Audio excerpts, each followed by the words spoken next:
Atukuzwe kwa mambo makuu, upendo wake alitupa Yesu, aliyejitoa maisha yake, tuwe nao uzima wa milele.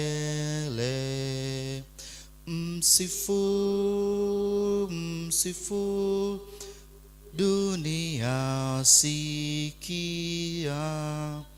Msifu, msifu watu wafurahi. Na uje kwa Baba, kwa Yesu mwana, ukamtukuze kwa mambo yote. Basi tuombe. Baba mtakatifu, tunakuja mbele zako majira haya jioni, tukirejesha sifa utukufu mbele zako. Baba, tunakuja mbele zako tukiwa ni watu wenye shida na fadhaa mbalimbali. Endelea kukaa pamoja nasi, tuongoze zaidi sana. Maombi yanayoletwa kwako na wana na binti zako Bwana, yasikie na kutujibu sawasawa na mapenzi yako. Ndivyo tuombavyo katika Kristo Yesu, amina. Bwana Yesu asifiwe. Jioni ya leo natamani tutafakari somo fupi, somo ambalo nimelipa kichwa kuwa baraka kwa watu wengine. Bwana Yesu asifiwe. Kuwa baraka kwa watu wengine. Na katika somo hili tutasoma kwa pamoja fungu kiongozi katika kitabu kile cha Wakolosai 3 fungu la 12 na 14, ambapo maandiko matakatifu yanasema, basi kwa kuwa mmekuwa wateule wa Mungu, watakatifu wapendwa, jivikeni moyo wa rehema, utu wema, unyenyekevu, upole, uvumilivu, mkichukuliana na kusameheana, na juu ya haya yote jivikeni upendo, ndiyo kifungo cha ukamilifu. Bwana Yesu asifiwe. Somo hili jioni hii ya leo lina lengo kubwa kutukumbusha kwamba yapo mambo mengi ambayo tunaweza kuyafanya katika sehemu mbalimbali. Huenda ni mahala pa kazi, huenda ni kanisani, maeneo ambayo yanatukutanisha watu wenye kaliba na nafasi mbalimbali. Kumbuka ya kwamba ikiwa ni kanisani au ikiwa ni mahala pa kazi au ikiwa ni katika jamii ya watu ambao wanakuzunguka, ili kila jambo lifanyike kwa uzuri, basi lazima kujenga mahusiano yaliyo bora. Iwe ni mahala pa kazi, iwe ni kanisani, ili kazi ya Mungu ipate kutimilika, basi ni lazima tujenge mahusiano mazuri na watu wanaotuzunguka. Tutakutana na watu wengi, iwe ni kanisani au mahala pa kazi au katika jamii ya watu wanaotuzunguka, watu wenye tabia tofauti, watu wenye mitizamo tofauti, watu wenye uwezo tofauti. Kama ilivyo kanisani leo, tunakutana na watu wenye nafasi mbalimbali, watu wenye uwezo tofauti, mitizamo tofauti, lakini ili tuweze kuambatana sote kwa umoja, basi lazima tujivike upendo, uvumilivu. Ndio namna pekee ya kutimiliza jambo fulani au kazi fulani katika jamii fulani ambayo inatuzunguka. Sisi leo kama Wakristo tunakumbushwa kuchukuliana na kusameheana. Huenda majira haya jioni, wewe ambaye unatutazama kutokea maeneo mbalimbali, lakini wewe ambaye uko nasi kutokea hapa kanisani Ushindi, umekosana au umekwazana na ndugu yako au rafiki yako, ila jioni ya leo neno linatukumbusha kuwa na muda wa kusameheana. Sisi kama Wakristo lazima tusameheane. Bwana Yesu asifiwe. Lakini kuchukuliana, sisi kama binadamu hakuna mtu aliyekamilika. Kwa lazima tuwe na wakati wa kuchukuliana mizigo yetu, wa kuchukuliana madhaifu yetu. Hiyo ndio namna pekee ya kumshinda yule mwovu shetani na kuhakikisha tunasonga mbele katika jambo fulani, ikiwa ni utume wa kazi ya Mungu, ikiwa ni kazi katika mahali ambapo tunapata mkate wa kila siku, ikiwa katika jamii ya watu wanaotuzunguka. Kama tutachukuliana, tutasameheana, tutavumiliana, hakika ushindi ni hakika. Bwana Yesu asifiwe. Sasa Mungu anatukumbusha leo kwa watu ambao tunakutana, watu ambao wana mitizamo tofauti, watu ambao wana nafasi tofauti, uwezo tofauti, changamoto tofauti. Tunaweza kuwa na kanisa zuri leo. Kwa mfano hapa Ushindi unaweza kuwa na kanisa zuri, au unaweza kuwa na ofisi nzuri mahali ambapo unafanya kazi. Unaweza kuwa na kisima kizuri cha kubatizia mfano. Unaweza kuwa na jambo fulani zuri, mipango mizuri, lakini kama hakuna mahusiano mema kati ya wafanyakazi wenzako, kati ya jamii ya watu wanaokuzunguka, kati ya washiriki na washiriki, hakuna amani, hakuna upendo katika eneo hilo, hata utendaji wa kazi au kazi inapoteza ufanisi. Sasa hii inaweza tukasema kwamba ikawa ni kazi ya kukuingizia kipato. Si tu kazi ya kuingizia kipato, lakini tunatafakari neno hili hata katika kazi ya utume, mahali ambapo hakuna upendo, hakuna mshikamano. Ninyi watu hamwezi kuvumiliana, hamwezi kuchukuliana, hamwezi kupendana, hata kazi ya Mungu inakosa mvuto. Hivyo basi kupoteza yale malengo ambayo Bwana na ile njozi ambayo Bwana ametuitia. Bwana Yesu asifiwe. Kwa jioni ya leo tunakumbushwa kupendana. Mpende jirani yako kama nafsi yako.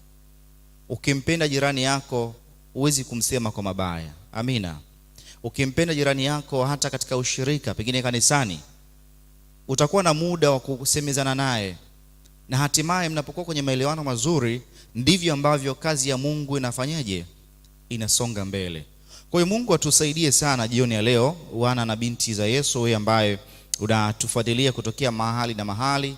Kuna wakati mzuri na jamii ya watu wanaokuzunguka, kama ni kanisani, ikiwa ni nyumbani, ikiwa ni pahali fulani, tuna wakati mzuri wa kuyatafakari haya ya msingi. Lakini Mungu hatuiti tu kwa kuwa wafanyakazi wazuri. Wenda leo unasema, Bwana, mimi Mungu amenipatia kibali hiki kwa sababu mimi ni mfanyakazi mzuri, mimi ni mzee wa kanisa, mimi ni shemasi, mimi ni mtu mahili, ndio maana amenipatia kazi hii. Lakini sivyo. Mungu hatuiti tu kwa kuwa ni wafanyakazi wazuri, ila anatuita pia kuwa watu wazuri na wema kwa wengine. Bwana Yesu asifiwe. Mungu anatuita kuwa watu wazuri na wema kwa watu wengine. Hebu jiulize swali hili jioni ya leo kwamba mfano ninapofika kanisani au kazini, katika jamii ya watu wanaokuzunguka, unapata furaha? Yaani wale watu wanapata furaha kwa kuwa umefika, au wanapata hofu kwa sababu umefika katika eneo hilo? Leo wewe unapofika kanisani, wewe kiongozi unapofika kanisani, wewe mshiriki unapofika katika kundi la watu kanisani, wanapokuona wanafurahi kwamba tumemwona huyu mtu, yaani tumemwona rafiki yetu Mama Rahabu mfano, tumemwona rafiki yetu Jessica, au hawa watu wanahuzunika na kutawanyika katika kundi la watu fulani ambao linawazunguka? Kwa tunakumbushwa jioni ya leo, jitafakari na jitathimini wewe mwenyewe. Najua bado tu katika mihangaiko ya wiki nzima, na leo ndio kwanza siku ya Jumatano. Unaporudi kazini siku ya kesho, tafakari kwamba watu wanaonizunguka, wanaponiona ninapokwenda mbele yao, wanafurahi kuniona, au inakuwa sasa jeraha limeingia? Mungu atusaidie sana. Mahusiano mema huanza na upendo. Bwana Yesu asifiwe. Zipo nguzo 5, mimi nimeziita hivyo, nguzo 5 za mahusiano mema, au nguzo 5 za kudumisha hili. Mojawapo, mahusiano mema huanza na upendo. Huanza na upendo. Huanza na upendo. Huanza na upendo. Ukisoma kile kitabu cha Yohana 13 fungu lile la 34 na 35, Yesu mwenyewe alisema tupendane kama alivyotupenda. Bwana Yesu asifiwe. Tumeagizwa kupendana kama ambavyo yeye Kristo alitupenda. Upendo kwa Kristo, ikiwa ni mahala pa kazi, ikiwa ni kanisani, hauonyeshi tu kwa maneno matamu peke yake ya kwamba mimi nakupenda, bali unaonekana kwa vitendo, kwa kuheshimiana, kumheshimu mwenzako. Bwana Yesu asifiwe. Kumsaidia anayehitaji msaada, ndiyo tafsiri halisi ya neno upendo. Kutomdhalilisha mtu mbele za watu wengine ndiyo upendo. Lakini pia kuto kumsema mtu vibaya mbele ya watu wengine, au pale ambapo huyu mtu anakuwa amegeuka, ndiyo tafsiri ya upendo. Lakini pia kufurahia mafanikio ya wengine. Amen. Kufurahia mafanikio ya wengine. Umemwona mtu amevaa nguo nzuri, au amekuja na usafiri wake kanisani, iwe ni kazini, kitendo cha kufurahia mafanikio ya mtu mwingine, hiyo inamaanisha upendo. Lakini pia kuwa tayari kusamehe. Mtu unayempenda utakuwa tayari kumsamehe. Mungu anatukumbusha jioni ya leo kupendana, kuwa na upendo wa dhati, na si tu upendo wa maneno, ila tusaidiane pale ambapo tunapitia changamoto mbalimbali. Lakini pia kuto kudhalilishana, kuto kumsema vibaya mwenza wako au mtu ambaye uko naye karibu, lakini kuwa tayari kusameheana. Bwana Yesu asifiwe. Lakini wakati mwingine tunataka kila mtu atupende. Yaani kuna wakati unataka wewe kila mtu anayekuona akupende. Yesu alitufundisha kwamba sisi tuanze kupenda. Bwana Yesu asifiwe. Kuna wakati unatamani kila anayekuona wewe akupende kwa mara ya kwanza tu. Lakini leo Yesu Kristo anatufundisha kwamba yeye alianza kutupenda sisi. Bwana Yesu asifiwe. Kama Yesu Kristo alianza kutupenda sisi, vivyo nasi yatupasa kuwapenda kwanza watu wengine, ili nao watufanyaje jamani? Watupende. Tunapendana kwa nini? Kwa kutendeana yaliyo mema, kuwa chanzo chema. Usisubiri mwenzako awe mwema kwako ndipo wewe ufuate. Hapana, kuwa mwema kwanza wewe, ndipo ambapo mwenzio afanyeje? Kufuate. Bwana Yesu asifiwe. Sisi leo tunajiita Wakristo, tunajiita watu wenye kielelezo cha maisha ya Yesu Kristo. Basi Kristo alianza kutupenda sisi, na ndio maana akaja akafa kwa ajili ya dhambi zetu. Alitupenda kwanza sisi kabla sisi hatujampenda yeye. Bwana Yesu asifiwe. Basi nasi leo tunakumbushwa kuwa chanzo chema kwa wengine, tuwapende wengine, tuwatendee mema ili nao waweze kutupenda. Lakini maneno yetu yanaweza kujenga au kubomoa katika muktadha wa somo hili. Ukisoma kile kitabu cha Waefeso 4:29, neno lolote liwalo ovu lisitoke kinywani mwenu, bali lililo jema na la kumfaa mwenye uhitaji au mwenye kuhitaji. Bwana Yesu asifiwe. Kanisani, mahala pa kazi, au katika jamii ya watu wanaokuzunguka, kunaweza kujengwa au kubomolewa kwa maneno yetu. Bwana Yesu asifiwe. Maneno yako leo, wewe ambaye unatusikiliza kutokea mahali na mahali, yaweza kuwa ni chachu ya kujenga au chachu ya kubomoa.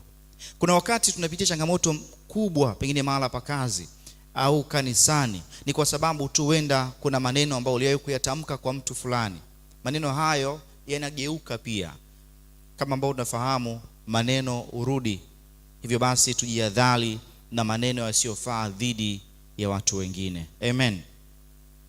Lakini unaweza kusema kwamba pengine neno moja linaweza kumtia mtu moyo kwa siku nzima, lakini neno moja pengine la dharau linaweza kumvunja moyo mtu kwa hivi kweli nikimtamkia mtu neno moja tu kwa siku nzima, katika maneno pengine 10,000 na ambao nayatamka, ili neno linaweza likamtia moyo, linaweza likamvunja. Ni kweli. Ukimtamkia mtu lilo jema, linaweza likamtia nguvu siku nzima. Ukimtamkia mtu lilo baya, linaweza likamvunja moyo siku nzima. Kwa hiyo Mungu atusaidie sana. Tuwapo kanisani, tuwapo katika jamii ya watu ambao wanatuzunguka mahali ambapo tunaishi, tuwapo makazini, tuwapo sehemu mbalimbali, tumuombe Mungu aweze kutupatia nafasi na kibali cha kuyatamka yale yaliyo mema, yale ambayo yanakwenda kutia nguvu kwa mtu mwingine. Bwana Yesu asifiwe. Kwa tujiepushe na matusi, kejeli, maneno ya dharau, masengenyo, maneno yakawakatisha wengine tamaa kwamba hawawezi. Badala yake tujifunze kusema asante, umefanya vizuri. Bwana Yesu asifiwe.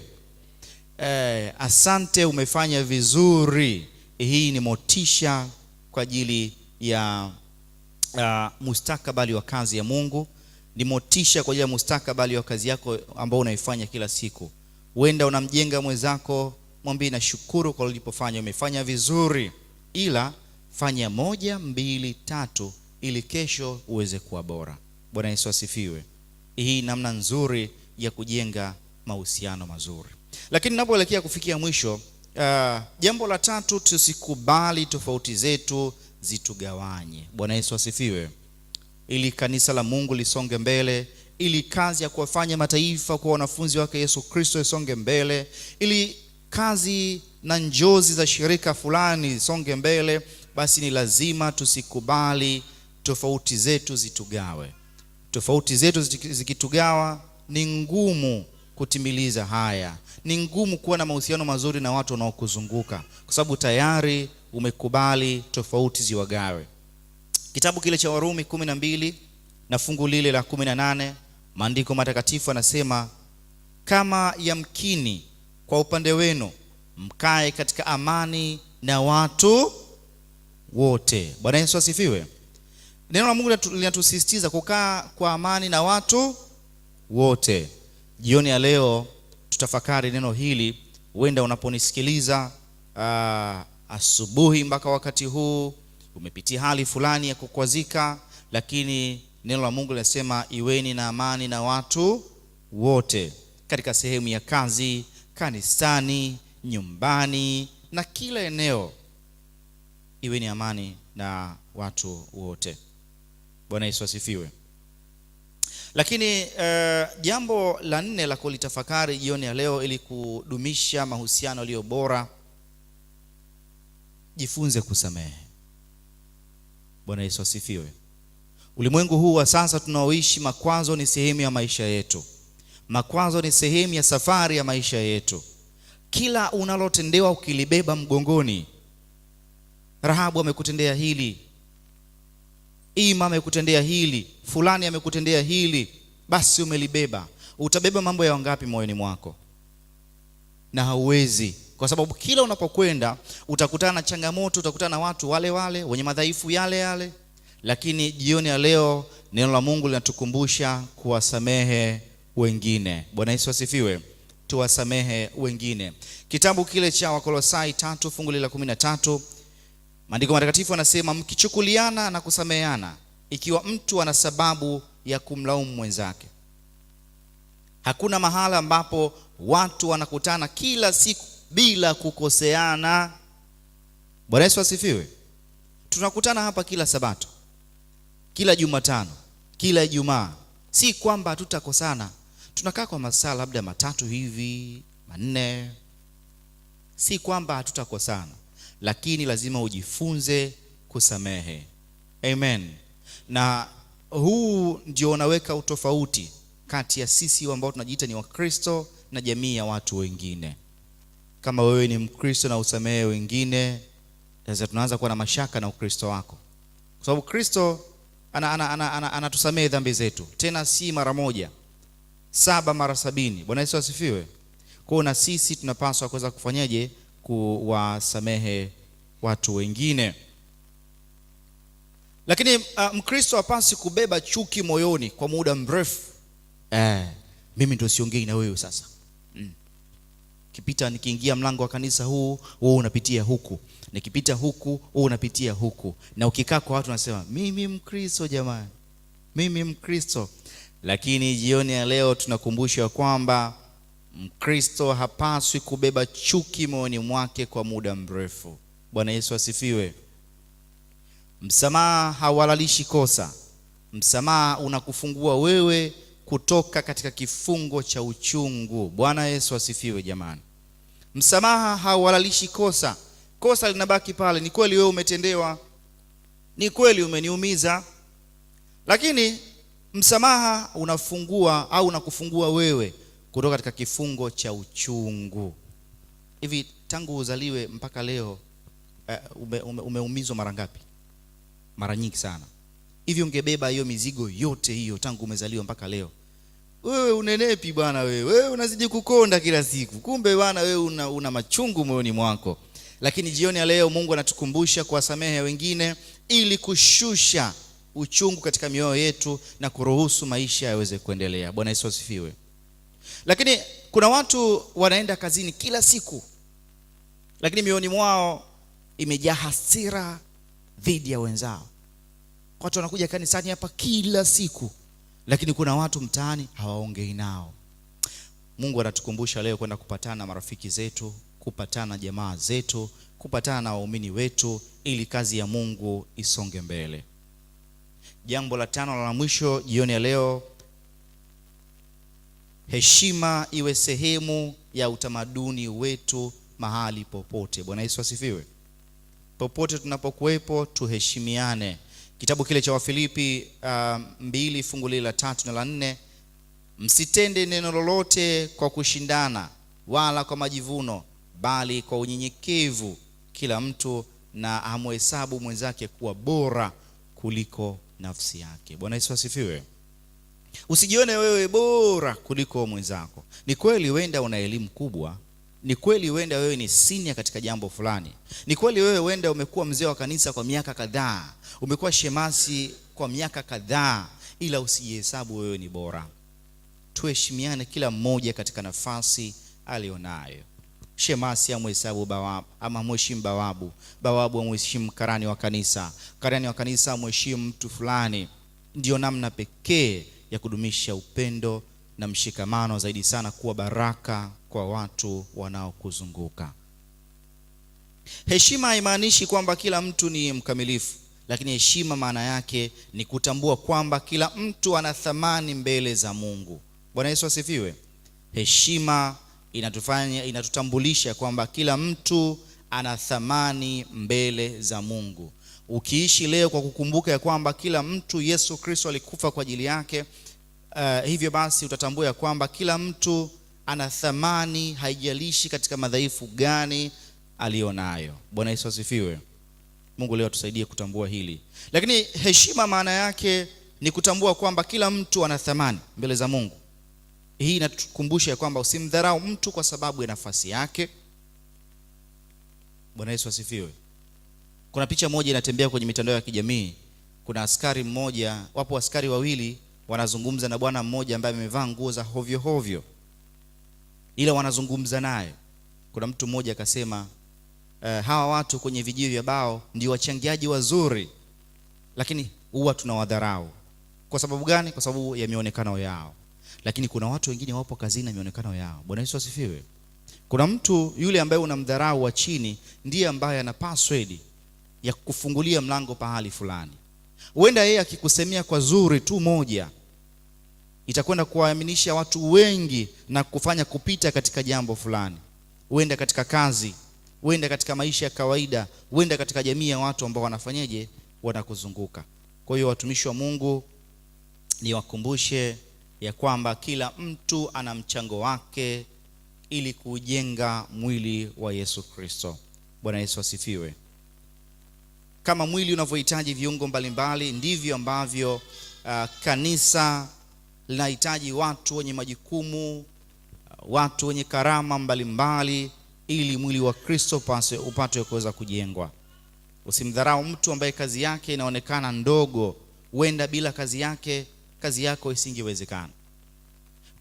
Kuna watu wanafanya kazi kwenye mashirika fulani, yeye kazi yake ni kusafisha pahali pa kazi pakae salama. Pakiwa pachafu, wewe na suti yako utakuja ukae? Huwezi kukaa kwa sababu ni pachafu. Huwezi kufanya kazi. Bwana Yesu asifiwe. Huwezi kufanya. Kwa hiyo sisi sote tunategemeana katika nafasi mbalimbali. Mahusiano mema huongeza ufanisi wa kazi. Mahusiano mema huongeza ubora wa bidhaa fulani, lakini mahusiano mema yanatusogeza karibu na msalaba wa Calvary. Bwana Yesu asifiwe. Kwa hiyo tuchague jioni ya leo kuwa watu wema, tuchague kuwa baraka kwa watu wengine, tusiwe na chuki, tusiwe na wivu, makundi yasiwe na maana ndani ya kanisa au katika mahali pa kazi unapofanya kazi kwa siku 6, masengenyo, mashindano yasiyo na afya. Hata kazi nzuri inaweza kushindwa kama tutakuwa ni watu wenye masengenyo. Tutanunua vitabu vingi, tutakuwa na mpango wa kununua vitabu vingi vya kanisa, lakini kama tutakuwa na makundi ndani ya kanisa, tutakuwa na wivu, chuki, mashindano yasiyo na afya, kazi nzuri na mipango hii mizuri ni sawa sawa na sifuri. Bwana Yesu asifiwe. Mungu atusaidie sana jioni ya leo. Tukumbuke kwamba Yesu ndiye mfano wetu. Kitabu kile cha Filipi 2:5, iweni na nia hiyo hiyo ndani yenu ambayo ilikuwamo pia ndani ya Yesu. Bwana Yesu Kristo asifiwe. Yesu alikuwa na uwezo mkubwa kuliko mtu yoyote hapa duniani, lakini hakuwatumia wengine kwa kiburi. Kwa hiyo tuwe na mfano kama rafiki yetu Yesu Kristo. Jioni ya leo Mungu anatuita kutengeneza mahusiano mazuri na wengine. Penye mahusiano mazuri ndipo penye mafanikio. Wakati fulani huenda tunaomba sana Mungu atusaidie, lakini tunashindwa kusaidika ni kwa sababu tumeshindwa kutengeneza maelewano au mahusiano mazuri na watu wanaotuzunguka. Lakini jioni ya leo Mungu anatukumbusha kutengeneza mahusiano mazuri na watu wengine, kuwa baraka kwa watu wengine ili nao waweze kuwa baraka kwako.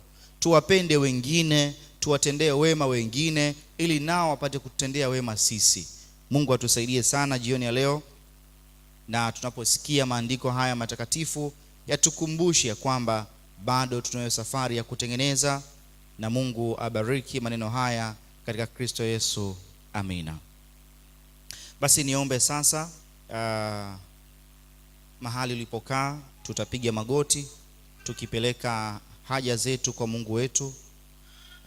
Nawe unayotutazama kupitia mtandao, nikualike sasa tuweza kuomba, tukimwomba Mungu atuongoze ili kuweza kufanikisha haya.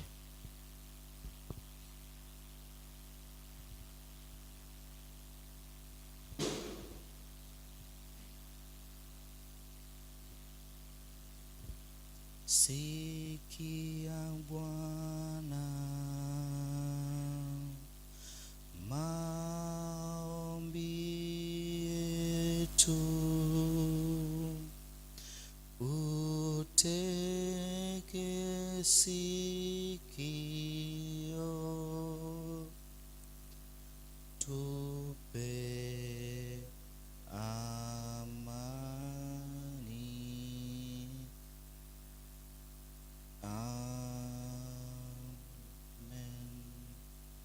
Basi kwa dakika moja dumu ukimwomba Mungu katika jambo fulani ambalo unatamani kutendea katika siku hii ya leo. Baada ya hapo basi tutaomba.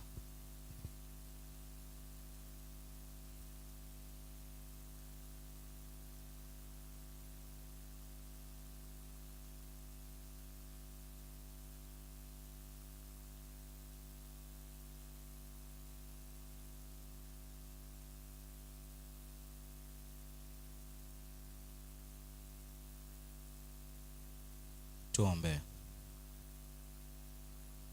Mtakatifu Baba Mungu, tunakuja mbele zako tukiwa wadhambi wadhaifu, ambao huenda tumejeruhi mioyo ya watu mahali ambapo tungeweza kujenga.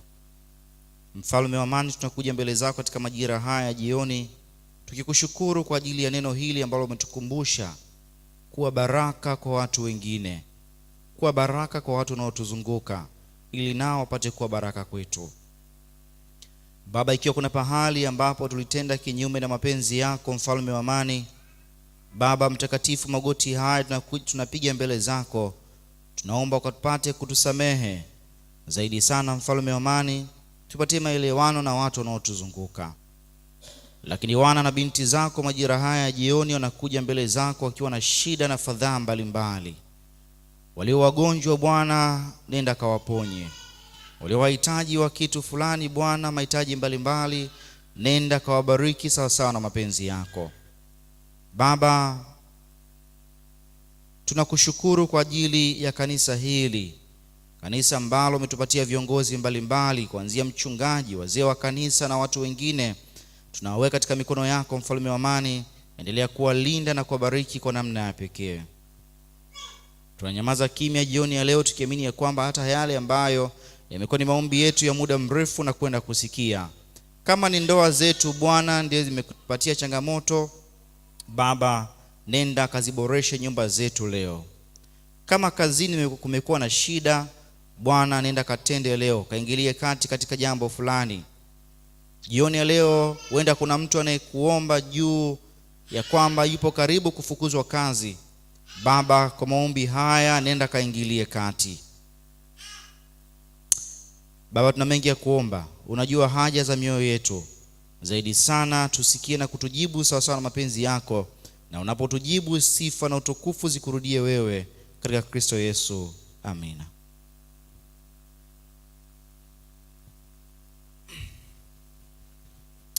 Basi ni washukuru sana watumishi wa Mungu, wewe ambaye unatufuatilia kutokea maeneo mbalimbali, lakini wewe ambaye umekuwa pamoja nasi katika ibada ya jioni ya leo. Mungu akubariki katika Kristo Yesu. Amina. Kristo wa